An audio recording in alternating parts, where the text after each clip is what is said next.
Rahman सैमिन Urdu primary school Gandhibagh में पढ़ता हूँ। मैं आज आप सबके सामने इस खुशी के मौके पर कुछ कहना चाहता हूँ। हाज़रीन जलसा सदर मुदर्रिस सादिक़ इकराम और मेरे प्यारे साथियों, अस्सलामु अलैकुम। आप सभी जानते हैं कि आज ही के दिन 15 अगस्त 1947 को हमारा मुल्क अंग्रेजों की गुलामी से आज़ाद हुआ था।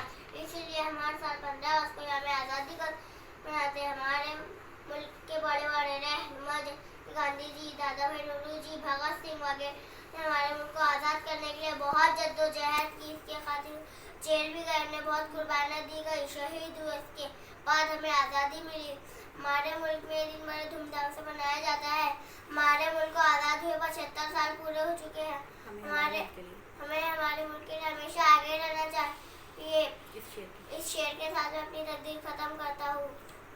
सारे जहां से अच्छा हिंदू सीता हमारा, सारे जहां से अच्छा हिंदू सीता हमारा। बुलबुले है इसके गुल सीता हमारा। जय हिंद, शुक्रिया।